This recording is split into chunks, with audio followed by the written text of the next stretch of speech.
എനിക്ക് ഗോകുലിന്റെ പേര് ഞാൻ ഫസ്റ്റ് പറയാം. എല്ലാവരും പറഞ്ഞിട്ടുണ്ടാവുന്ന കാര്യമായിരിക്കും. ഫസ്റ്റ് ഉം, മനസ്സിലോട്ട് വന്നിട്ടുണ്ടാവുക ഉം. രാജേട്ടൻ ഗോകുൽ എവിടെ എന്ന് ചോദിച്ചിട്ടുള്ളത് കൊണ്ടായിരിക്കും അല്ലെ. അതെ, അതിന് അതെ. സ്റ്റാർട്ട് ചെയ്തു. ഉം, അതിനുശേഷം ഞാൻ പേഴ്സണലി രാജുവേട്ടന്റെ അടുത്ത് നമ്മള് ആടുജീവിതത്തിന്റെ ഇന്റർവ്യൂ ചെയ്തിട്ടുണ്ടായിരുന്നു. ആ ഉം. സമയത്ത് എനിക്ക് ഇപ്പോഴും ഓർമ്മയുണ്ട്. I told him I don't ഉം. വോണ്ട് ടു മിസ് ഔട്ട് ഈ ഒരു ക്യാരക്ടറിനെ കുറിച്ച്. ആ, ഗോകുലിന്റെ ക്യാരക്ടർ എങ്ങനെയായിരുന്നു രാജുവേട്ടാന്ന് ചോദിച്ചിട്ടുണ്ടായിരുന്നു. അപ്പൊ ഓക്കെ. ആള് പറഞ്ഞൊരു കാര്യം ഇങ്ങനെയായിരുന്നു. ഉം, എന്റെ ക്യാരക്ടറിന് തുല്യമായിട്ടുള്ള ഒരു എക്സ്പീരിയൻസ് ആണ് ഗോകുലുള്ള. നമ്മൾ ഉം. ആഗ്രഹിച്ചിട്ടുണ്ട്. രാജുവേട്ടന് സത്യത്തില് ഗോകുലിന്റെ അടുത്ത് കുറച്ച് അസൂയ ഉണ്ടെന്ന് പറഞ്ഞു എന്റെ അടുത്ത്. എന്താന്ന് വെച്ചാ ഇത്രയും ആ, നല്ലൊരു സ്റ്റാർട്ടിങ് കിട്ടാം, അത് ആ, എളുപ്പമുള്ള കാര്യമില്ലല്ലോ. അപ്പൊ ഉം, എങ്ങനെയായിരുന്നു ഈ ഒരു ഇങ്ങനെ ഒരു സ്റ്റാർട്ടിങ്ങിനെ കുറിച്ച്? എന്നുവെച്ചാൽ ലെറ്റ് ഉം, സ്റ്റാർട്ട് ഫ്രം എന്താ പറയാ, ഗൂഗിൾ ഒരുപാട് ഉത്തരങ്ങൾ പറഞ്ഞ് ഹക്കീമിന്റെ ക്യാരക്ടർ അത് പറഞ്ഞു പറഞ്ഞു പറഞ്ഞു മടുത്തുണ്ടായിരിക്കും എനിക്കറിയാം. Yes, let me yes. Start with എന്താ പറയാ, ഇങ്ങനെ ഒരു ക്യാരക്ടർ എത്തിയപ്പോ ഓ ഉം. എനിക്കത് പുൾ ഓഫ് ചെയ്യാൻ പറ്റുന്നു എന്നുള്ളൊരു ഒരു കോൺഫിഡൻസ് വന്നത് എപ്പോഴായിരുന്നു? അത് ഞാൻ പറയുകയാണെങ്കിൽ ഫസ്റ്റത്തെ ഷെഡ്യൂളില് നമ്മൾ പോയി ചെയ്യുന്നു. നമ്മൾ ആ ഫസ്റ്റത്തെ പുറത്തെ രാജ്യത്തേക്ക് പോകുന്ന കുറച്ച് സാധനങ്ങളൊക്കെ ഷൂട്ട് ചെയ്യുന്ന സമയത്ത് ആ സമയത്തൊക്കെ എല്ലാവരും എനിക്ക് തന്ന കോംപ്ലിമെന്റ്സ് എല്ലാവരും എന്നെ കംഫോർട്ട് ആക്കുക എന്നുള്ളൊരു പ്രോസസ്സായിരുന്നു അവര് ബാക്കിയുള്ളവർ എന്നോട് ചെയ്ത കാര്യം. ഓക്കെ. അപ്പോ അങ്ങനെ കംഫോർട്ട് ആക്കിയ സമയത്ത് തന്നെ നാച്ചുറലി സ്വാഭാവികമായിട്ട് തന്നെ ഞാൻ ആ ഒരു ഏരിയയിൽ നിൽക്കുകയും എനിക്ക് നന്നായിട്ട് ചെയ്യാൻ പറ്റുകയും എന്നുള്ളൊരു കാര്യം സംഭവിച്ചു. അപ്പൊ അവിടുന്ന് ആ സമയത്ത് തന്നെ എല്ലാവരും തന്ന കുറെ കോംപ്ലിമെന്റ്സും കാര്യങ്ങളും അവിടെ ഇതിലൊരു സീന് ഷൂട്ട് ചെയ്ത് കഴിഞ്ഞിട്ട് എല്ലാവരും കയ്യടിക്കൊക്കെ ഉണ്ടായിരുന്നു. കയ്യടിക്കും ഒക്കെ ചെയ്ത് ഏതായിരുന്നു ഒരാള് നമ്മളെ ആദ്യത്തെ അത് സീനാണോ? ആദ്യത്തെ ഒരു അതെ, ട്രാപ്പിലായപ്പെടുന്നതിന് മുന്നേ തൊട്ടു മുന്നേ ഒരു ചെറിയൊരു പോർഷൻ ചെയ്തിട്ടുണ്ട്. അപ്പോ അതിന് എല്ലാവരും കൈയടിക്കുകയും നമ്മുടെ അസോസിയേറ്റ് ഡയറക്ടർ ആയിട്ടുള്ള റോബിൻ ഭായ് എന്റെ അടുത്ത് വന്നിട്ട് എനിക്ക് ക്യാമറയുടെ പുറകിൽ നിന്ന് ഞാൻ കുറെ സിനിമയിൽ വർക്ക് ചെയ്തിട്ടുണ്ട്. ക്യാമറയുടെ പുറകിൽ നിന്നിട്ട് നെഞ്ചിലെന്തോ തട്ടിയത് ഈ ഒരു ഷോട്ട് ഓഹോ. കണ്ടിട്ടാണെന്ന് പറഞ്ഞപ്പം സോ അങ്ങനെ ഒരു രീതിയിൽ എനിക്കൊരു കോൺഫിഡൻസ് ബൂസ്റ്റ് ഇവരെല്ലാവരും എനിക്ക് തന്നു. അപ്പോ യൂഷ്വലി സ്വാഭാവികമായിട്ടും ബാക്കിയുള്ള കാര്യങ്ങളിലേക്കുള്ള ഒരു കോൺഫിഡൻസ് എനിക്ക് കിട്ടി. നമുക്ക് എല്ലാവർക്കും അറിയാം ഇപ്പം എങ്ങനെയാണ് ഈ ഒരു ക്യാരക്ടറിലേക്ക് എത്തിയെന്ന്. അത് ഗൂഗിളിൽ പറഞ്ഞിട്ടുണ്ടായിരുന്നു ഒരുപാട് സ്ഥലങ്ങളില്. ഉം. പക്ഷെ ഫസ്റ്റ് സീൻ രാജുവിന്റെ കൂടിയായിരുന്നല്ലോ. ആടുജീവിതത്തിലെ ഫസ്റ്റ് ഷോട്ട് ഞാൻ മുതലമടയിൽ ട്രെയിനിന്റെ ആ ഒരു സമയത്ത് ട്രെയിൻ കയറുന്ന ഇതാണ്. ആ ഒരു അപ്പൊ രാജുവേട്ടനും അമലയും ഒക്കെ ഉണ്ട് അല്ലെ? എല്ലാവരും ഉണ്ട്. അതെ, എല്ലാവരും ഉണ്ട്. എന്റെ ഉമ്മ ഉണ്ട്, എന്റെ അപ്പൊ ഉപ്പൂപ്പ ഉണ്ട്. എനിക്ക് എല്ലാവരും. ഓർമ്മയുണ്ട് അതില് നിങ്ങൾ ട്രെയിനിനുള്ളിൽ കയറി ഇരിക്കുന്ന ഒരു സീനാണ് ഫസ്റ്റ് ഷോട്ട് എന്ന് തോന്നുന്നു അല്ലെ? അതെ, അപ്പൊ ആ അതെ. ഒരു സമയത്ത് ഞാനൊക്കെ ആണെങ്കിൽ ഞാൻ സത്യം പറയട്ടെ, എനിക്ക് സത്യത്തില് ഗോകുലിന്റെ അടുത്ത് നമ്മളെല്ലാരും ചോദിക്കണം എന്നുള്ള ഒരു ആഗ്രഹമാണ്. ഉം. എങ്ങനെ സാധിച്ചു ആ ഒരു നോർമലായിട്ട് ചിരിച്ച എന്നുള്ളൊരു ഹായ് എന്നൊക്കെ പറയാൻ പറ്റണ എങ്ങനെ സാധിച്ചു മോനെ? അതെങ്ങനെ എന്താ പറയാ, ആ സമയത്ത് ഞാൻ അവിടെ പോയപ്പോ എല്ലാവരും എന്റെ അടുത്ത് വന്നിട്ട് എന്താ പേര്, എവിടുന്നാ വരുന്നത്, വീട്ടിലാരൊക്കെ ഉണ്ടെന്നൊക്കെ ചോദിക്കുക. രാജുവേട്ടനോ അമല ചേച്ചിയൊക്കെ ആ ഒന്ന് ആലോചിച്ച് നോക്ക്. അപ്പൊ അങ്ങനെയൊക്കെ ചോദിച്ചിട്ട് നമ്മളങ്ങനെ ചെയ്യുമ്പോ അഫ്കോഴ്സ് ഒരു സിനിമയുടെ സെറ്റിലൊക്കെ വന്നിട്ട് അങ്ങനെ ഒരു രീതിയിലുള്ള ഒരു സംഭവമായിരുന്നു. പക്ഷെ ബ്ലസ്സി സാർക്ക് ഉണ്ടായിരുന്നു. ബ്ലസ്സി സാർ നീ എങ്ങനെയാ ട്രെയിനിൽ കയറുക, നീ എങ്ങനെയാ ഉള്ളിൽ കയറുക, നിനക്കൊരു ടെൻഷനും ഇല്ല, നീ ചില്ലായിട്ട് പുതിയൊരു രാജ്യം കാണാൻ വേണ്ടി പോവാണ്, അതെ, നീ കുറെ അനുഭവങ്ങൾ പഠിക്കാൻ പോവാണ്, ആ ഒരു രീതിയിൽ തന്നെ അങ്ങോട്ട് പൊയ്ക്കോ, വേറെ ഒന്നും ടെൻഷൻ അടിക്കേണ്ട വേറെ ഒരു കാര്യമില്ല. ബ്ലസ്സി സാറിന്റെ ഒരു ഇൻപുട്ട് ഇങ്ങനെ. അപ്പൊ പിന്നെ കോൺഫിഡൻസ് അല്ലെ? കോൺഫിഡൻസ്. അതെ. അപ്പൊ ബ്ലസ്സി സാറ് ഇങ്ങനെ നമ്മൾ പറയുമ്പോ നമുക്ക് ഒരു ചെയ്യാനുള്ള ഒരു അതെ, ഇതല്ലേ കിട്ടുക. അതെ. യെസ്, ഇപ്പം യെസ്. എനിക്ക് ഓർമ്മയുണ്ട് രാജേട്ടൻ എന്റെ അടുത്ത് പറഞ്ഞതാണ്, ഗോകുൽ ഈ സിനിമയിലേക്ക് വരുന്ന സമയത്ത് ഹൗ ഓൾഡ് വർ യു, എത്ര വയസ്സുണ്ടായിരുന്നു ആ സമയത്ത്? 17. 17. രാജേട്ടൻ എന്റെ അടുത്ത് പറഞ്ഞത് 15 വയസ്സോ അങ്ങനെ എന്തോ ആയിരുന്നു തോന്നുന്നു പറഞ്ഞു. കുഞ്ഞു പയ്യനായിരുന്നു എന്ന് പറഞ്ഞു. അപ്പൊ ആ ഒരു സമയത്ത് ഇപ്പം ഗോകുൽ പറഞ്ഞു ഫസ്റ്റ് ഡേ അവര് വന്ന് ഇങ്ങോട്ട് സംസാരിച്ചപ്പോ നമുക്ക് ഉണ്ടാവുന്ന ഒരു ഹാപ്പിനെസ് അല്ലെ. അപ്പോ ഈ ഒരു 17 വയസ്സില് ഹ്യൂജ് പ്രൊജക്ട് ചെയ്യാൻ പോവാണ് എന്ന് ഫാമിലിയുടെ അടുത്തും അതുപോലെ തന്നെ ഫ്രണ്ട്സും കുറച്ച് നാട്ടുകാരുടെ അടുത്തൊക്കെ അല്ലേ പറഞ്ഞിട്ടുണ്ടായിരിക്കുള്ളൂ ആദ്യം. അതെ, അതെ, അതെ. പറഞ്ഞിട്ടുണ്ടായിരുന്ന അവരുടെ റെസ്പോൺസ് എന്തായിരുന്നു? അവര് അഫ്കോഴ്സ് ഈ ആടുജീവിതം എന്നുള്ള ഒരു പ്രൊജക്ട് ഞാൻ ജോയിൻ ചെയ്യുന്ന സമയത്ത് ഇത് ഇങ്ങനെ ഒരു പ്രൊജക്ട് ആണെന്നുള്ള മനസ്സിലാക്കാനുള്ള വിവരവും പക്വതയും ഒന്നും എനിക്ക് ആ ഇല്ല. പ്രായത്തിൽ ഇല്ലായിരുന്നു. അതെ, ഒബ്വിയസ്ലി. അതെ, അതുപോലെ തന്നെ വീട്ടിൽ പറഞ്ഞപ്പോഴും അവർക്കും ഇല്ലായിരുന്നു ഇത് ഇങ്ങനെയൊരു ഒരു ഇറ്റ്സ് എ ബിഗ് തിങ് എന്നുള്ളൊരു സംഭവം. വീട്ടുകാർക്കും അറിയില്ലായിരുന്നു, ഫ്രണ്ട്സിനും അങ്ങനെ ആർക്കും അറിയില്ലായിരുന്നു. അറ്റ്ലാസ്റ്റ് അവര് അറിയുന്നത് ഇത് ഇങ്ങനെയൊരു രീതിയിലാണെന്ന് അറിയുന്നത് തന്നെ എനിക്ക് തോന്നുന്നു റിലീസിനൊക്കെ ശേഷമായിരിക്കും ഇങ്ങനെയൊക്കെ അപ്പൊ ഈ ആളുകള് ബുക്ക് വായിച്ചിട്ടുണ്ടായിരുന്നില്ല ആ സമയത്ത്, ഇത് വരുന്ന ബുക്ക് സമയത്ത്? വായിച്ചിട്ടുണ്ടായിരുന്നു. പക്ഷെ നമുക്കങ്ങനെ ജഡ്ജ്മെന്റ് നടത്താനും അങ്ങനെയുള്ള ഒരു പ്രായം ആയിട്ടില്ലല്ലോ. അതിനുള്ള വിവരം ആ സമയത്ത് ഇല്ലായിരുന്നല്ലോ. ഇപ്പോഴും അങ്ങനെ അതെ. അത്രയ്ക്ക് വിവരമൊന്നും ഉണ്ടെന്ന് ഞാൻ അവകാശപ്പെടുന്നുമില്ല. അങ്ങനെയല്ല. അങ്ങനെയല്ല. പക്ഷെ എന്നാലും അതെ. ആ പ്രായത്തിൻ്റെതായിട്ടുള്ള ഓരോ കാര്യങ്ങളും അങ്ങനെയൊക്കെ ഉണ്ടായിരുന്നല്ലോ. അപ്പോ അതുണ്ടായിരുന്നു. അത് എനിക്ക് അറിയാം. കാരണം എന്താന്ന് വെച്ചാ രാജേട്ടൻ പറഞ്ഞിട്ടുണ്ടായിരുന്നു, ആള് ഉം കല്യാണം കഴിച്ചിട്ടുണ്ടായിരുന്നില്ല ഈ ഒരു സിനിമയുടെ സ്റ്റാർട്ടിങ് സമയത്ത്. ഉം ഇപ്പൊ ഉം കല്യാണം കഴിച്ചു. അതുപോലെ പോക്കിരി രാജ സിനിമ ഇറങ്ങിയത് എനിക്ക് തോന്നുന്നു ഒരുപാട് വർഷമായില്ലേ, ഒരുപാട് ഉം വർഷമായി. ഉം ആ ഒരു ഉം ഇത്രയും വലുത്തൊരു ജേർണി. അപ്പൊ നമ്മൾ 16 വർഷം, ഈ ഒരു സിനിമയുടെ മെയിൻ ആയിട്ട് നമ്മൾ എല്ലാവരും പറയുന്ന ഒരു കാര്യമാണ് 16 വർഷത്തെ ജേർണി. എത്രാമത്തെ ഉം. വർഷത്തിലായിരുന്നു ഗോകുൽ സ്റ്റാർട്ട് ചെയ്തത്, ഈ ഒരു ജോണിയിൽ ജോയിൻ ചെയ്തത്? 2017 ഓഡീഷൻ നടത്തിയിട്ടാണ് ചെയ്തു. എന്നെ സെലക്ട് ചെയ്തത്. അതെ. ഓക്കെ. എനിക്ക് വാട്ട് തോന്നുന്നു വാസ് ഞാൻ ദ ഓഡീഷൻ? ഓഡിയോ ഓഡീഷൻ ഓർമ്മയുണ്ടോ? എന്തായിരുന്നു? ഓഡീഷൻ ഇതാ എന്നെ വിളിച്ചു, ഫോട്ടോ അയച്ചു കൊടുത്തപ്പോൾ നിഷ്കളങ്കനായ ഒരു പയ്യനാണെന്ന് പറഞ്ഞപ്പോഴാണ് നിഷ്കു. ഫോട്ടോ അയച്ചു കൊടുത്തത്. You are that Nishka Nishku. Nishku ഇത് അന്നത്തെ മറ്റേ ദാറ്റ് പ്രിറ്റൻഡിങ് നിഷ്കു എന്നാ പറഞ്ഞു. പ്രിട്ടൻഡിങ് നിഷ്കു, മനസ്സിലായി. എന്നിട്ട് സാർ എന്ത് പറഞ്ഞു? എന്നിട്ട് ആ സാറ് പറഞ്ഞു, ആ ഫോട്ടോ കണ്ട് ഇഷ്ടപ്പെട്ടു. എന്നിട്ട് സാറ് ഫ്ലാറ്റിലേക്ക് വിളിച്ചു, ഒരു കാര്യം ചെയ്യാൻ പറഞ്ഞു, വെറുതെ എന്തെങ്കിലുമൊക്കെ ഒന്ന് ചെയ്യാൻ പറഞ്ഞു. അപ്പൊ ആ സമയത്ത് ഒരു ജയിൽ പുള്ളി അമ്മേനെ കൊന്ന കുറ്റത്തിന് വേണ്ടിയിട്ട് കിടക്കുന്നതായിട്ടാണ് ഞാൻ ചെയ്തത്. ഒക്കെ ചെയ്ത് കഴിഞ്ഞിട്ട് ഞാൻ അവസാനം സാറിന്റെ നേരെ കൈ ചൂണ്ടിയിട്ട് നീയാണ് കാരണം എന്നൊക്കെ പറഞ്ഞിട്ടുണ്ടായിരുന്നു. ഉഫ്. എന്നിട്ട് ഞാനിപ്പോ എന്നെ ഓഡീഷൻ നടത്തിയ അതേ സ്പോട്ടിൽ അതേ പ്ലേസിലാണ് ഞാനിപ്പോ ഇരിക്കുന്നത് ഇപ്പൊ ഇത് സംസാരിക്കുമ്പോ. ആ ഓക്കെ. ആ ഓക്കെ. എന്നിട്ട് അപ്പൊ ഇപ്പൊ ഇത്രയും ഇതൊരു കഴിഞ്ഞിട്ട് ഈ ഒരു സമയത്ത് ഇപ്പൊ അവിടെ ഇരിക്കുമ്പോ സിനിമ റിലീസായി, ഇപ്പൊ ആ കമന്റ് ബോക്സിൽ പോലും നമ്മൾ നോക്കുവാണെങ്കിൽ സൂപ്പർ എന്നാ എല്ലാവരും പറഞ്ഞുകൊണ്ടിരിക്കുക, ഹക്കീമിനോടുള്ള ഇഷ്ടം സോ ക്യൂ. ഐ മീൻ എല്ലാവരും നല്ല കമന്റ്സ് ചെയ്തോണ്ടിരിക്കുക. അതെ. ഫൈനലി അവിടെ വീണ്ടും വന്ന് ഇരിക്കണ സമയത്ത് എന്ത് തോന്നുന്നു? അപ്പൊ 6 വർഷം എന്നൊക്കെ പറയുന്ന കുറെ പേര് പറയുന്നത് കേട്ടു, 6 വർഷം എന്നൊക്കെ. പക്ഷെ എന്നെ സംബന്ധിച്ച് അതെ. 6 വർഷമൊന്നുമില്ല. അത് നമ്മള് അത് ഒരു കാര്യം നമ്മള് ആത്മാർത്ഥമായിട്ട് എൻജോയ് ചെയ്തിട്ട് ചെയ്യുമ്പോ നമുക്ക് ആ ടൈമൊന്നും ഇറ്റ് ഡസന്റ് പോയിന്റ് മാറ്റർ. എനിക്ക് അറിയില്ല അല്ലെ? പോയത് അറിഞ്ഞില്ല. അതെ, നമ്മൾ എൻജോയ് ചെയ്തിട്ടാണ് എല്ലാ പ്രോസസ്സും എല്ലാ കാര്യങ്ങളും നമ്മൾ എല്ലാവരും ചെയ്തത്. അപ്പോ ഇത് എന്നോട് ഓഡിയോളജിന് അമല ചേച്ചി പറഞ്ഞിരുന്നു കണ്ടപ്പോ. ഞാൻ കണ്ടിട്ട് ചോദിച്ചു, ഡു യു റിമെമ്പർ മീ എന്ന് ചോദിച്ചു. ഞാൻ അന്ന് ഷൂട്ടിന്റെ സമയത്ത് കഴിഞ്ഞിട്ട് പിന്നെ കാണുന്ന പിന്നെ ഓഡിയോളജിനാണ്. കണ്ടിട്ടില്ലല്ലോ. പിന്നെ ഇല്ല. ജോർഡനിലെ പോർഷൻ ആയിരുന്നു അതെ അല്ലെ? അതെ. പിന്നെ ഞാൻ അപ്പൊ ഓക്കെ. അപ്പൊ ആള് അമലേനെ പറഞ്ഞത്, പിന്നെ you are A kid now I M having A kid എന്ന് പറഞ്ഞു. ഓക്കെ. ഓക്കെ. അതൊരു സോ എന്താ പറയാ, നമ്മുടെ മൈൻഡ്, നമ്മുടെ എപ്പോഴും എന്താ പറയാ ചെറിഷ് ചെയ്യാൻ പറ്റുന്ന ഒരു മൊമെന്റ്സ് അല്ലേ ഇങ്ങനത്തെ കാര്യങ്ങളൊക്കെ കൊമന്റ്സ് കേൾക്കാന്ന് പറഞ്ഞത്. അതെ. അതും ഫസ്റ്റ് സിനിമയിൽ ഉം, തന്നെ അല്ലെ? ഉം, അടിപൊളി.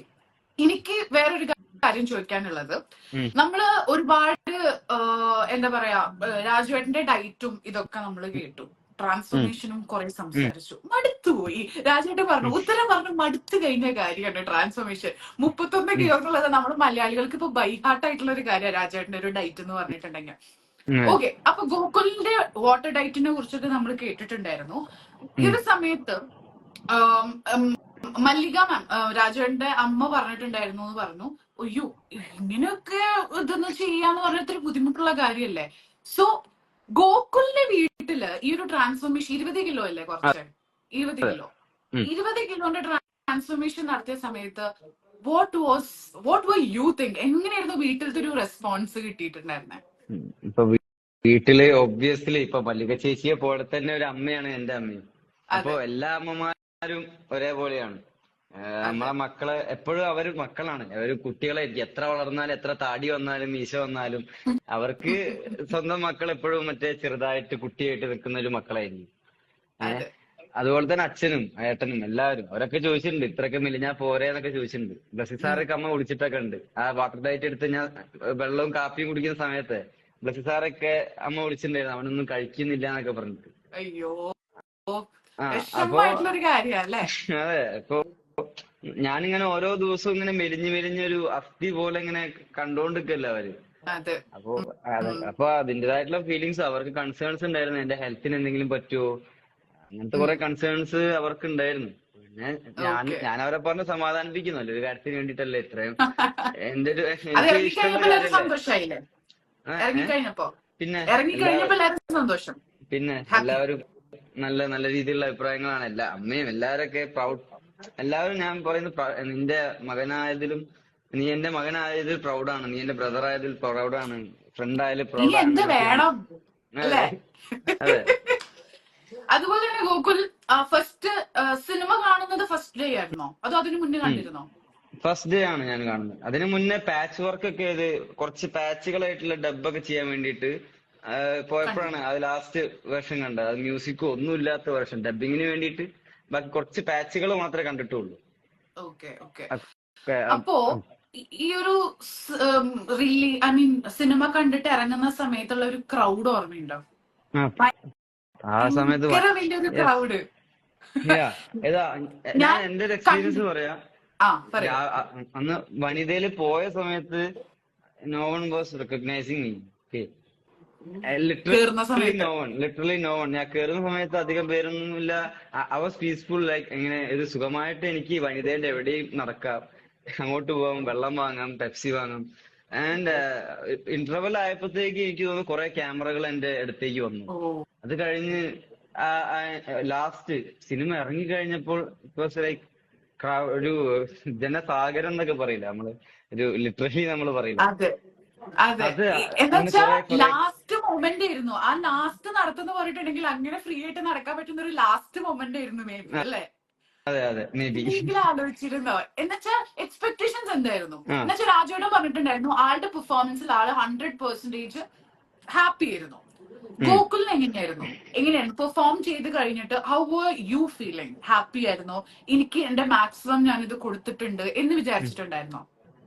ഞാൻ എന്റെ ഒരു കാഴ്ചപ്പാട് വെച്ച് പറയുകയാണെങ്കിൽ, നമ്മൾ ഓരോരോ ഏജ് കൂടുമ്പോഴും നമുക്ക് ഓരോ അനുഭവങ്ങൾ വരുമ്പോഴും നമുക്ക് ഓരോ കാര്യങ്ങൾ കുറച്ചുകൂടി മെച്ചപ്പെട്ട് ചെയ്യാൻ പറ്റും എന്നുള്ളൊരു കാഴ്ചപ്പാടാണ് എനിക്കുള്ളത്. ഞാൻ ആടുജീവിതം 22ാമത്തെ വയസ്സിൽ ചെയ്തപ്പോ ഉണ്ടായിരുന്ന എന്റെ മാക്സിമം ബെസ്റ്റ്, 22 വയസ്സ് വരെയുള്ള എന്റെ ബെസ്റ്റ്, എന്റെ അനുഭവങ്ങൾ വെച്ചിട്ടുള്ള പരിമിതമായിട്ടുള്ള അറിവ് വെച്ചിട്ടുള്ള മാക്സിമം ഞാൻ ആടുജീവിതത്തിന് വേണ്ടിയിട്ട് ആ വയസ്സിൽ ഞാൻ ചെയ്തു. മേ ബി ഞാൻ അങ്ങനെ ചെയ്യുകയാണെങ്കിൽ, 24ാം വയസ്സിൽ ചെയ്യുകയാണെങ്കിൽ മേ ബി കുറച്ചും കൂടി മെച്ചപ്പെടുത്താമായിരുന്നു എന്ന് എനിക്ക് എപ്പോഴും തോന്നുമല്ലോ.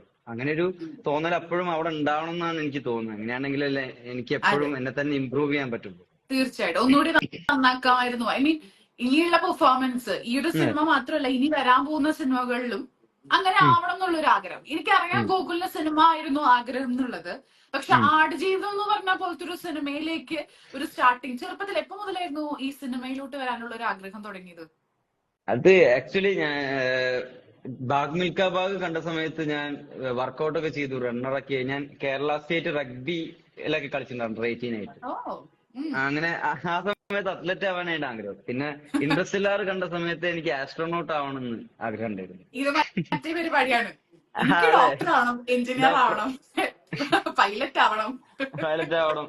അപ്പൊ കുറച്ച് കഴിഞ്ഞ് ഈ നാടകങ്ങളൊക്കെ ചെയ്തപ്പോഴാണ് എനിക്ക് മനസ്സിലായത് ആക്ച്വലി സിനിമ കണ്ടിട്ട് ഞാൻ ഇൻസ്പയർ ആവണം സിനിമയിൽ ചെയ്യാൻ വേണ്ടിയിട്ടാണ്, സിനിമയിൽ ഓരോ ക്യാരക്ടർ ചെയ്യാൻ വേണ്ടിയിട്ടാണ്. അപ്പൊ എനിക്ക് ഏത് ജോലി വേണമെങ്കിലും ചെയ്യാം സിനിമയിൽ ഇറങ്ങി കഴിഞ്ഞു. അപ്പൊ അവസാനം ഈ ഗോട്ട് ലൈഫ് എന്ന് പറഞ്ഞ അല്ലെങ്കിൽ ആടുജീവിതത്തിൽ ഇറങ്ങി കഴിഞ്ഞപ്പോ ലൈക്ക് ഓക്കെ എന്റെ ഒരു ഡ്രീം എന്നുള്ളൊരു സംഭവം ഒരു ഇത് വന്നിട്ടുണ്ട്, ഒരു ഹാപ്പിനെസ് വന്നിട്ടുണ്ടായിരുന്നോ? പിന്നെ നമുക്ക് ഓൾറെഡി എന്റെ ഒരു അവസ്ഥയില് ഓൾറെഡി 2022 ഞാൻ ആ എക്സൈറ്റ്മെന്റ് ഒക്കെ ഞാൻ ജീവിച്ചു തീർത്തതാണ്. ഇപ്പൊ കിട്ടുന്ന കോംപ്ലിമെന്റ്സ് ഒക്കെ എനിക്ക് അവിടുന്ന് എല്ലാവരും തന്ന കോംപ്ലിമെന്റ്സ് ആണ്. ഇപ്പൊ എന്നെ സംബന്ധിച്ച് സന്തോഷം എന്ന് പറയുന്ന ഓഡിയൻസിന്റെയും ഇൻഡസ്ട്രിയിൽ തന്നെയുള്ള കുറെ വെറ്ററൻസ് ആയിട്ടുള്ള ഭയങ്കര വണ്ടർഫുൾ ആക്ടേഴ്സ് ഒക്കെ എനിക്ക് തരുന്ന കോംപ്ലിമെന്റ്സ് ആണ് എനിക്കിപ്പം എന്നെ സംബന്ധിച്ച് സന്തോഷം തരുന്നത്. അത് പക്ഷെ കൂടുതൽ എന്റെ മനസ്സിലുണ്ടാവും. അങ്ങനെ വന്നിട്ടുണ്ടായിരുന്നോ ബെസ്റ്റ് ആയിട്ട് ഏറ്റവും ബെസ്റ്റ് കോംപ്ലിമെന്റ് സിനിമ ഇൻഡസ്ട്രിയിൽ കിട്ടിയത് എവിടുന്നായിരുന്നു? അങ്ങനെ പറയുകയാണെങ്കിൽ അങ്ങനെ ഒരാളായിട്ട് എനിക്ക് അങ്ങനെ പറയാൻ പറ്റില്ല ശരിക്കും. അതൊരു 2-3 ആൾക്കാരുടെ പേര് പറയാം. ഏറ്റവും പേഴ്സണൽ ഫേവറേറ്റ് ആയിട്ടുള്ള ആക്ടേഴ്സ് ഉണ്ടാവുമല്ലോ, അവരില് ഇല്ല. അങ്ങനെ എല്ലാവരും എന്നെ സംബന്ധിച്ചിട്ട് ഒരു ക്യാരക്ടർ മനോഹരമായിട്ട് സ്ക്രീനിൽ പോർട്രേ ചെയ്ത് കഴിഞ്ഞാൽ, അല്ലെങ്കിൽ തട്ടയിൽ പോർട്രേ ചെയ്ത് കഴിഞ്ഞാൽ, ഏത് ആർട്ട് ഫോം ആണെങ്കിലും അത് അതിന്റേതായിട്ടുള്ള രീതിയിൽ പോർട്രേ ചെയ്ത് കഴിഞ്ഞാൽ is a great actor, is a great artist. Right. എനിക്കറിയാം ഓഡിയോ ലോഞ്ചിന് ലാലേട്ടൻ ഉണ്ടായിരുന്നു, ഒരുപാട് ആൾക്കാരുണ്ടായിരുന്നു. എന്തായാലും ലാലേട്ടന്റെ അടുത്ത് നിന്നൊക്കെ കിട്ടിയിട്ടുള്ള, ലാലേട്ടൻ എന്തെങ്കിലും പറഞ്ഞിരുന്നോ ലൈക്ക് ആ ഒരു സമയത്ത് സിനിമയുടെ ഇതിലോ, അല്ലെങ്കിൽ ബ്ലെസ്സി സാറ് ഓക്കെ ഇവരിങ്ങനെ ഒരു കോംപ്ലിമെന്റ് പറഞ്ഞു എന്ന് പറഞ്ഞു? കാരണം കമന്റ് ബോക്സ് മാത്രമല്ല, ഞാൻ സിനിമ കണ്ടിട്ട് പോലും ഞാൻ ഫസ്റ്റ് എണീറ്റിട്ട് എന്റെ ഫ്രണ്ട്സിന്റെ അടുത്തൊക്കെ പറഞ്ഞൊരു കാര്യം ഇതായിരുന്നു, ചെക്കൻ കൊള്ളാലോ, എന്തായാലും പൊളിച്ചിട്ടുണ്ട്, അവന്റെ അഭിനയം പൊളിച്ചിട്ടുണ്ട് എന്നാ പറഞ്ഞത്. കാരണം രാജേട്ടൻ we know how he is. പക്ഷെ ലാസ്റ്റത്തെ ആ ഒരു ഹക്കീമിന്റെ ആ ഒരു സീൻ ഉണ്ടല്ലോ, കണ്ണീര് നിറഞ്ഞ് നമ്മളിങ്ങനെ കരഞ്ഞു പോയിരുന്നൊരു കാര്യം ഉണ്ടായിരുന്നു. സോ അതില് ഹാറ്റ്സ് ഓഫ് മാൻ. ഞാൻ ഒരു റിവ്യൂ ചെയ്തിട്ടുണ്ടായിരുന്നു, അതിൽ ഞാൻ പറഞ്ഞ കാര്യമായിരുന്നു ഗോകുലിന്റെ ആ ഒരു ലാസ്റ്റ് സീൻ എന്ന് പറയുന്നത്. അപ്പൊ ആ ഒരു ഷോട്ട് എടുക്കുന്ന സമയത്ത് നമ്മൾ BTS കണ്ടിട്ടുണ്ടായിരുന്നു. ഓക്കെ, അപ്പൊ അതില് ഗോകുൽ ഇങ്ങനെ ഓടി വരുന്ന ഒരു സംഭവം കണ്ടിട്ടുണ്ടായിരുന്നു.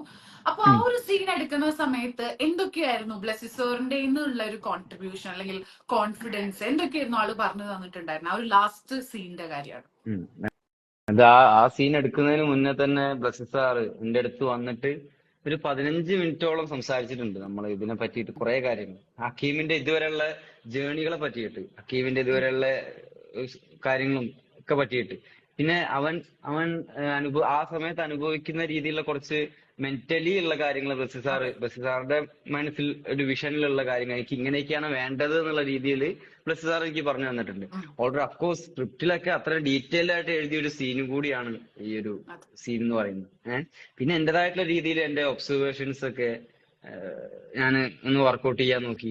ഒരു ചെറിയ പല്ല് കടിക്കുന്ന മാനറിസം, അപസ്മാരം വരുന്ന മാനറിസം, അതൊക്കെ എന്റെ ലൈഫ് എക്സ്പീരിയൻസിലുള്ള കുറച്ച് ഇൻസിഡൻസ് ഉണ്ട്. ആ ഇൻസിഡൻസ് ഞാൻ ഇതിലേക്ക് ഇൻകോർപ്പറേറ്റ് ചെയ്യാൻ വേണ്ടിട്ട് നോക്കിയപ്പോ and it worked out well, I guess. ഇപ്പൊ ഞാൻ ഇതിനെ കുറിച്ച് സംസാരിക്കുമ്പോ ഞാൻ കമന്റ് ബോക്സ് നോക്കുമ്പോ എല്ലാരും അതാ പറയണേ, ലാസ്റ്റ് സീൻ കണ്ണ് നനയിച്ചു എന്ന് പറയണേ. അതിനേക്കാളും വലിയ കോംപ്ലിമെന്റ് ഇപ്പം നമ്മുടെ കൂടെയുള്ള നമ്മുടെ മൂവിയിൽ വർക്ക് ചെയ്യുന്ന ആൾക്കാരുടെ കോംപ്ലിമെന്റ്സ് അതുപോലെ തന്നെ ഇമ്പോർട്ടന്റ് ആണ്. നമ്മൾ ഓഡിയൻസ് നമ്മളെ അതുപോലെ തന്നെ അക്സെപ്റ്റ് ചെയ്യാന്നുള്ളത്. അപ്പം എല്ലാവരും അക്സെപ്റ്റ് ചെയ്യുന്നുണ്ട് എന്ന് കേൾക്കുമ്പോൾ അത് വളരെ ഒരു ഹാപ്പിനെസ് ഉള്ള ഒരു കാര്യമാണ്. ഓൾസോ എനിക്ക് അറിയാം രാജുവേട്ടന് നജീം ഖാനെ കാണാൻ പറ്റിയിട്ടുണ്ട്. ലാസ്റ്റിലാണ് രാജേട്ടൻ പറഞ്ഞൊരു കാര്യമാണ്, ലാസ്റ്റിലാണ് ആഫ്റ്റർ ദ ലാസ്റ്റ് ഷോട്ടാണ് രാജേട്ടൻ ആളെ കാണുന്നതെന്ന്. ഗോകുലിന് അങ്ങനെയുള്ള ഒരു എക്സ്പീരിയൻസ് കിട്ടിയിട്ടില്ല ആ റിയൽ ക്യാരക്ടറിന്റെ കൂടെ. അപ്പം ആ ക്യാരക്ടറിനെ മനസ്സിലാക്കാൻ വേണ്ടിയിട്ട് എന്തൊക്കെയായിരുന്നു ബ്ലെസ്സി സാറിനോട് ചോദിച്ചിട്ടുണ്ടായിരുന്നു എന്തെങ്കിലും ഒരു കാര്യം? സർ, എനിക്ക് ആ ഒരു ക്യാരക്ടറിനെ കുറിച്ച് കൂടുതൽ മനസ്സിലാക്കാൻ വേണ്ടിയിട്ട് എനിക്ക് ഈ കാര്യങ്ങളൊക്കെ അറിയണം എന്ന് ബ്ലെസ്സി സാറിനോട് ചോദിച്ചിട്ടുണ്ടായിരുന്നോ? അത് ഈ ക്യാരക്ടറിനെ പറ്റിയിട്ട് ബ്ലെസ്സി സാർ ഓൾറെഡി എനിക്ക് കുറെ കാര്യങ്ങൾ പറഞ്ഞു തന്നിട്ടുണ്ട്. ഹീസ് എ ഹോപ്പ്, ആളെപ്പോഴും ഹോപ്പില് ജീവിക്കുന്ന, ഒരു പ്രതീക്ഷയുടെ ജീവിക്കുന്ന ഒരാളാണ്. നജീബിന് പ്രതീക്ഷയുടെ വെളിച്ചം കാട്ടിക്കൊടുക്കുന്ന ഒരു ആളാണ്, അല്ലേ? അപ്പൊ അങ്ങനെയുള്ള കുറെ ഇൻഫോസും കാര്യങ്ങളൊക്കെ ബ്ലെസ്സി സാർ തന്നെ ഓൾറെഡി എനിക്ക് പറഞ്ഞു തന്നിട്ടുണ്ടായിരുന്നു. പിന്നെ എന്റേതായിട്ടുള്ള രീതിയിൽ നമ്മൾ ആ ചില സീനുകളും ഇതൊക്കെ ചെയ്യുമ്പോ എനിക്ക് എന്റേതായിട്ടുള്ള ഒരു ആക്ടേഴ്സ് കൺഫ്യൂഷൻ എന്നൊക്കെ പറയില്ലേ, ഇപ്പൊ ഇങ്ങനെ എന്തുകൊണ്ടായിരിക്കും നമ്മൾ ഇങ്ങനെയൊക്കെ ചെയ്യാന്നൊക്കെ ചോദിക്കുന്ന കൈൻഡ് ഓഫ് ക്വസ്റ്റ്യൻസ്, അത് ബ്ലെസ്സി സാറോട് ചോദിക്കുമ്പോൾ ബ്ലെസ്സി സാർ അതിന് കൃത്യമായിട്ടുള്ള ജസ്റ്റിഫിക്കേഷനും കാര്യങ്ങളും എനിക്ക് പറഞ്ഞു തരും. അപ്പൊ ചില കാര്യങ്ങൾ ഞാൻ അങ്ങനെ അങ്ങോട്ട് ചോദിക്കുമ്പോ ഇത് സാറിനെ തന്നെ സ്വയം വിമർശിക്കുകയും തിരുത്തുകയും ചെയ്യുന്ന ഒരു വ്യക്തിയാണ് ബ്ലെസ്സി എന്നുള്ള ഫിലിം മേക്കർ എന്ന് പറയുന്നത് കേട്ടോ. അത് ഹാറ്റ്സ് ഓഫ്. അങ്ങനെ ഒരു മൈൻഡ് സെറ്റ് ഉണ്ടാവാന്ന് പറയുന്നത് അതും എന്നെ പോലെയുള്ള ഒരു ന്യൂ കമറിന്റെ കയ്യിൽ നിന്ന് ഒക്കെ അങ്ങനെ കാര്യങ്ങൾ കേൾക്കുക എന്ന് പറയുന്നതും ഈ ആൾക്ക് എന്ന് പറഞ്ഞു കഴിഞ്ഞാൽ ആള് പറയുന്ന ക്യാരക്ടറിന് ഏറ്റവും കൂടുതൽ അറിയുന്നത് നിങ്ങൾ ആക്ടേഴ്സിനാണ്. അപ്പൊ നിങ്ങൾ എന്തുണ്ടെങ്കിലും എന്റെ അടുത്ത് പറയണം എന്നാണ് പറയാറ്. തീർച്ചയായിട്ടും നമുക്ക് എന്തെങ്കിലും ഡൗട്ട് ഉണ്ടെങ്കിൽ നമ്മൾ പോയി ചോദിക്കാനുള്ള ഒരു ഫ്രീഡം ഡെഫിനറ്റ്ലി ബ്ലെസ്സി സാർ തന്നിട്ടുണ്ടായിരുന്നു. പിന്നെ കാരണം ചില സമയത്ത് നമുക്ക് കിട്ടില്ല. ചില സമയത്ത് ഇപ്പം രാജേട്ടൻ പറഞ്ഞതാണ് ആളൊരു ഡയറക്ടേഴ്സ് ആക്ടർ ആയിട്ടാണ് അവിടെ പെർഫോം ചെയ്തത്. എന്നുവെച്ചാൽ നമ്മൾ ബ്ലെസ്സി സാർ എങ്ങനെയാണോ നജീബിനെ കണ്ടിട്ടുണ്ടായിരുന്നത് ആ ഒരു നജീബായിട്ടായിരുന്നു രാജേട്ടൻ അഭിനയിച്ചിട്ടുണ്ടായിരുന്നത്. പക്ഷെ റിയൽ ലൈഫ് നജീബിന്റെ അടുത്ത് പിന്നീട് സംസാരിച്ചപ്പോഴാണ് ഒരുപാട് സാമ്യം ഉണ്ടെന്ന് മനസ്സിലായത്. ഇപ്പൊ ഹക്കീം എന്ന് പറഞ്ഞ ക്യാരക്ടർ ആണെങ്കിൽ ഗൂഗിളിലുള്ള ഒരു ഏക ഓപ്ഷൻ എന്ന് പറയുന്നത് ബ്ലെസ്സി സാറിന്റെ ആ ഒരു ഇതും പിന്നെ ബെന്യാമിന്റെയും കൂടെ രണ്ടുപേരുടെയും ഒരു ഇത് മാത്രമായിരുന്നു അല്ലെ. അപ്പം അല്ല അഫ്കോഴ്സ് ഇത് നമുക്ക് ആ സമയത്ത് പുസ്തകം വായിച്ചപ്പോ നജീബ് അനുഭവിച്ച അതേ കാര്യങ്ങൾ അതെ തന്നെ ഹക്കീം അനുഭവിക്കുന്നുണ്ട് നോവലിൽ ഉം, പറയുന്നുണ്ട്. മേ ബി അതിൽ കൂടുതൽ അനുഭവിച്ചിട്ടുണ്ട് നോവലിൽ പ്രത്യേകിച്ച് പറയുന്നുണ്ട്. പറയുന്നുണ്ട്. അതെ അതെ അപ്പോ അതെ the way they had that experience is similar. അതെ ഒരേപോലെയാണ് അവർ രണ്ടുപേരും അത് അനുഭവിച്ചു, പക്ഷെ വേറെ രീതിയിലാണ്. നജീബിക്കയ്ക്ക് ആ സമയത്തുണ്ടായ പ്രായം, പക്ഷെ ഹക്കീമിന് ആ സമയത്തുണ്ടായ പ്രായം തമ്മിലുള്ള കോൺട്രാസ്റ്റ് ഉണ്ടല്ലോ. ഡിഫറൻസ് ഉണ്ട്. അതാണ് അതാ അത് മനസ്സിലാക്കാൻ പറ്റി എന്നുള്ളതാണ് എനിക്ക് തോന്നുന്നത്. എന്നെ സംബന്ധിച്ചിട്ട് ആ ക്യാരക്ടർ ക്രാക്ക് ചെയ്യാൻ ഉള്ള ഒരു ഹെൽപ്ഫുൾ ആയിട്ട് തോന്നുന്നു. അത് തീർച്ചയായിട്ടും ശരിയായിട്ടുള്ള ഒരു കാര്യമാണ്. ഉം. അതുപോലെ തന്നെ ഗോകുൽ, നമ്മള് ലാസ്റ്റില് എന്താ പറയാ, ഈ ഒരു സിനിമ റിലീസ് ചെയ്ത ദിവസത്തിന് നെക്സ്റ്റ് ഡേ ആണെന്ന് തോന്നുന്നു, ഉം. ഗോകുലിന്റെ ഒരു BTS വീഡിയോ ഇറങ്ങിയിട്ടുണ്ടായിരുന്നു. ആ. ഓക്കെ, ഉം. ഇതാണ് ഞാൻ ജോർഡനിൽ നിന്നിട്ട് എന്റെ എക്സ്പീരിയൻസ് ഇങ്ങനെയായിരുന്നു ആണെന്നൊക്കെ പറഞ്ഞിട്ട് ഗോകുലിന്റെ ഒരു വീഡിയോ ഉണ്ടായിരുന്നു. ഉം. നമുക്കറിയാം, രാജേട്ടൻ എപ്പോഴും പറയുന്ന ഒരു കാര്യമാണ് BTS വീഡിയോയില് ജോർഡനിൽ നടന്നിട്ടുള്ള കോവിഡ് സമയത്ത് ലോക്ക്ഡൌൺ ഉണ്ടായ ഒരു സമയം. ആ സമയത്ത് ഇങ്ങോട്ടും പോവാൻ പറ്റാത്തൊരു സമയം. ഗോകുൽ ആ സമയത്ത് അവിടെ ഉണ്ടായിരുന്നോ? പിന്നെ ഉണ്ടായിരുന്നു. ഉണ്ടായപ്പോ ആ ഒരു സമയത്ത് നമ്മളെല്ലാരും സംസാരിക്കുന്ന ഒരു കാര്യമാണ്, എന്താ പറയാ, രാജേട്ടൻ പറഞ്ഞിട്ടുള്ള ഒരു കാര്യമാണ് ഫുഡിന്റെ ഒരു കാര്യം. എല്ലാവരും നല്ല അടിപൊളിയായിട്ട് അവിടെ ഭക്ഷണം കഴിക്കുന്നുണ്ട്, എനിക്കും ഗോകുലിനും മാത്രം ഒന്നും കഴിക്കാൻ പറ്റാണ്ടിരുന്നിട്ടുള്ളൂ എന്നുള്ളത്. ആ ഒരു സമയത്തുള്ളൊരു എന്താ പറയാ എക്സ്പീരിയൻസ് എന്തായിരുന്നു ആ ഒരു സമയത്ത്? ആ ഒരു 3 മാസം അറിയാം, ഈസ്റ്റർ വിഷു നിങ്ങൾ അവിടെ ആഘോഷിച്ചിട്ടുണ്ടായിരുന്നു. ആഘോഷിക്കാന്ന് വെച്ചാൽ മാക്സിമം നമ്മൾ ആ ക്രോസ് ഒക്കെ കണ്ടിട്ടുണ്ടായിരുന്നു. ഈസ്റ്റർ അല്ലെ? I think I am right, ഈസ്റ്ററും വിഷു അല്ലേ? ആ രണ്ടും. അപ്പൊ ആ ഒരു സമയത്ത് എന്തായിരുന്നു എന്ന് വെച്ചാൽ പേടിയുണ്ടായിരിക്കും, നാട്ടിൽ എന്താ നടക്കണേന്ന് നമുക്ക് അറിയില്ലല്ലോ. അപ്പൊ ആ ഒരു സമയത്തുള്ളൊരു എക്സ്പീരിയൻസ് എന്തായിരുന്നു ആ ഒരു 3 മന്ത്സിന്റെ? ആ സമയത്ത് എനിക്ക് പറയുകയാണെങ്കിൽ ആദ്യം നമ്മൾ ഞെട്ടുക ചെയ്ത് എന്താ സംഭവിക്കാന്ന് അറിയാതെ. നമ്മൾ മാർച്ച് 14-നാണ് ഞാനും കുറച്ച് ക്രൂ മെമ്പേഴ്സ് ഒക്കെ അവിടെ എത്തുന്നത്. മാർച്ച് 15-ന് ഇതേപോലെ എല്ലാ എയർപോർട്ടും ക്ലോസ്ഡ് ആയി. ഇന്റർനാഷണൽ ഫ്ലൈറ്റ്സ് ഒക്കെ എല്ലാം ക്ലോസ്ഡ് ആയി. ആൻഡ് നമ്മുടെ കുറച്ച് ആക്ടേഴ്സ്, താലിബ് സാറ്, റിക്ക്, നമ്മുടെ മൂസക്ക, അറബിക് ട്രാൻസ്ലേറ്റർ ആയിട്ടുള്ള മൂസക്ക, എല്ലാവരും അവിടെ കുടുങ്ങി. ഗവൺമെന്റ് ക്വാറന്റൈനിൽ സുഖമായ സുഖവാസമായിരുന്നു ഡെഡ് സീലൊക്കെ എടുത്ത്. നമ്മള് ആ ഒരു നമ്മുടെ ക്യാമ്പില് എല്ലാവരും ക്രൂ ഒക്കെ ആയിട്ട് സ്റ്റക്കായി പോയി. പക്ഷെ എന്നെ സംബന്ധിച്ച് ഞാൻ പറയുകയാണെങ്കിൽ ആ സമയത്ത് നമ്മളൊക്കെ ഒരുമിച്ച് ഉണ്ടായിരുന്ന ഒരു അവസ്ഥ ആയതുകൊണ്ട് തന്നെ എനിക്ക് തോന്നുന്നു നാട്ടില് വീട്ടുകാരുടെ ഒപ്പം നിൽക്കാമായിരുന്നു ഒബ്വിയസ്ലി. ബട്ട് ആ സമയത്ത് എല്ലാവരും ഒരുമിച്ചായതുകൊണ്ട് തന്നെ നമ്മള് വഴികൾ കണ്ടുപിടിച്ച് ഓരോ വഴികൾ. ഇപ്പോ നെസസിറ്റി ഈസ് ദ ഒരു ഇൻവെൻഷൻ ഏറ്റവും കൂടുതൽ ഒരു ആവശ്യകതയാണെന്ന് പറയുന്നത്. Necessity is the mother of invention അല്ലെ? അങ്ങനെയല്ലേ പറയാ? അങ്ങനെ അപ്പൊ ആ ഒരു നെസസിറ്റി നമ്മുടെ ബോർഡം അടിക്കാതിരിക്കാനും നമ്മുടെ ഉള്ളില് ചെകുത്താൻ കയറി ഇരിക്കാതിരിക്കാനും, വെറുതെ ഇരിക്കുമ്പോഴാണല്ലോ ചെകുത്താൻ കയറി ഇരിക്കാന്ന് പറയാ.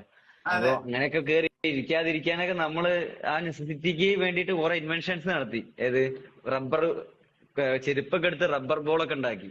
ഓരോരുത്തരുടെ സ്ലിപ്പേഴ്സ് ഒക്കെ ഓരോ ദിവസം കാണാതെയാവും. ആർട്ടുകാരൊക്കെ അങ്ങനെ, ആർട്ടിലെ ചേട്ടന്മാരൊക്കെ അങ്ങനെ ചെയ്തു. എന്നിട്ട് അവിടെ 2.5 months ഉണ്ടായിരുന്നു.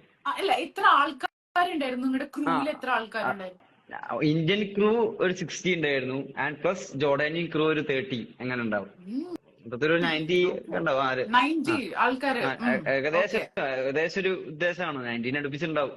ഇപ്പം നമ്മള് എന്താ പറയാ, ഇപ്പം നമ്മൾ മെയിൻ ആയിട്ട് ക്യാരക്ടേഴ്സ് എന്ന് പറയുന്ന 3 ക്യാരക്ടേഴ്സ് ആണ് മനസ്സിൽ ഇങ്ങനെ തങ്ങി നിൽക്കുന്നത്. ഒന്ന് രാജുവേട്ടൻ, ഒന്ന് ഗോകുൽ, അതുപോലെ തന്നെ നമ്മുടെ ജിമ്മച്ചായൻ. അല്ല, ജിമ്മച്ചായൻ എന്നാണ് ഇപ്പൊ മലയാളികള് സ്നേഹത്തോടെ വിളിക്കുന്നത് ജിമ്മിനെ. ഞാൻ ജിമ്മിയുടെ അടുത്തും ഇതും ഞാനിത് സംസാരിച്ചിട്ടുണ്ടായിരുന്നു. ആൾ ഭയങ്കര ഹാപ്പി ആയിരുന്നു. ഓ I've got this name, oh thank you എന്നൊക്കെ പറഞ്ഞിട്ട്.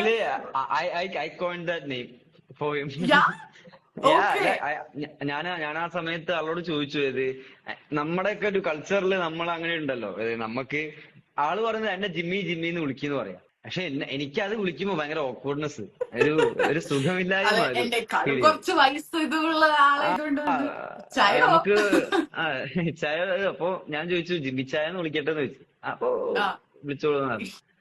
ആൾക്ക് സാറിനൊന്നും വിളിക്കുന്ന തീരെ ഇഷ്ടമല്ല. അങ്ങനെ ഒരു വ്യക്തിയാണ്. അപ്പൊ ജിമ്മി ചായ എന്ന് വിളിച്ചപ്പോ സെയിം തിങ് ആയിരുന്നു. ജിമ്മി, ജിമ്മി ഇറ്റ്സ് അത്രയും വിളിക്കാൻ പാടുള്ളൂ എന്ന് ആള് പറഞ്ഞിട്ടുണ്ടായിരുന്നു. അപ്പൊ ആളുടെ കൂടെയുള്ള ഒരു എക്സ്പീരിയൻസ് എങ്ങനെയായിരുന്നു ഗോകുൽ? ആ ആള് എന്നെ കുറെ രീതിയിൽ നമ്മള് ഹോളിവുഡ് ആയിട്ടുള്ള കുറെ ഉപദേശങ്ങളൊക്കെ തന്ന് മെന്റർ ചെയ്തിട്ടുണ്ട് ഇപ്പൊ. അതായത് ആസ് എ ഓ ക്യാരക്ടർ എനിക്കിപ്പോ ഭാവിയിൽ ഇനിയിപ്പോ ഓരോ ക്യാരക്ടർ ചെയ്യുമ്പോ ആളുടെ ഒരു കൈൻഡ് ഓഫ് പ്രോസസ് ഇല്ലേ, അത് ആള് എന്റെ അടുത്ത് അതെ. കുറെ വട്ടം ഷെയർ ചെയ്തിട്ടുണ്ട്. ആളെങ്ങനെയാണ് ഈ ഒരു ക്യാരക്ടർ കിട്ടിയാൽ ആളുടെ ഒരു വേ ഓഫ് അപ്രോച്ചിങ് ഇല്ല ആ ക്യാരക്ടറിന്. ഉം. ആ ക്യാരക്ടറൊക്കെ അതെങ്ങനെയാ ചെയ്യുന്നതെന്നൊക്കെ ഉള്ള കുറെ കാര്യങ്ങൾ എനിക്ക് പറഞ്ഞു തന്നിട്ടുണ്ട്.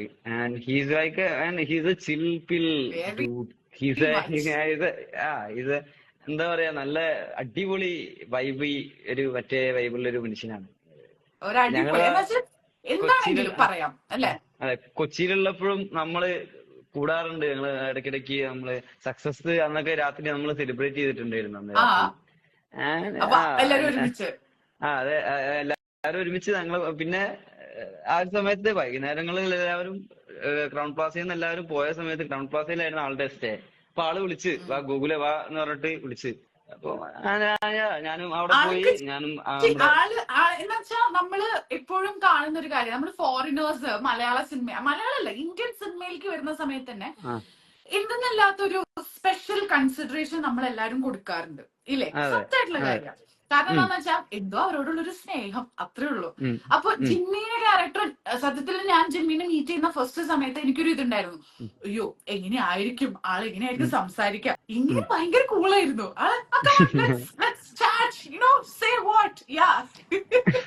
അങ്ങനെ ഒരു സംഭവമായിരുന്നു. എക്സാക്ട്ലി ഇതേ ഫീലിംഗ്. അപ്പൊ നിങ്ങൾക്ക് കിട്ടിയ അതേ ഫീലിംഗ് തന്നെയാണ് എനിക്കും കിട്ടിയത്. ശരിക്കും അതെ പറയുകയാണെങ്കിൽ അതെ ഞാനും ആദ്യം വിചാരിച്ചത് ഈസ് എ ഹോളിവുഡ് ആക്ടർ. അപ്പൊ എന്താണ് അതെ. നമ്മളൊരു എന്തോ നമ്മുടെ മുൻവിധികൾ പ്രിജുഡൈസ് ആയിട്ട് ചിന്തിച്ചതുകൊണ്ടാണ്. അപ്പൊ അതിനുശേഷം ആളെ കണ്ടതിന് ശേഷം നമ്മൾ അധികം മുൻവിധികളൊന്നും അധികം എടുക്കരുതെന്ന് മനസ്സിലായത്. അതെ നമ്മള് പോയി സംസാരിച്ചു കഴിഞ്ഞാലല്ലേ മനസ്സിലാവുള്ളൂ അല്ലെ? അതെ അതെ.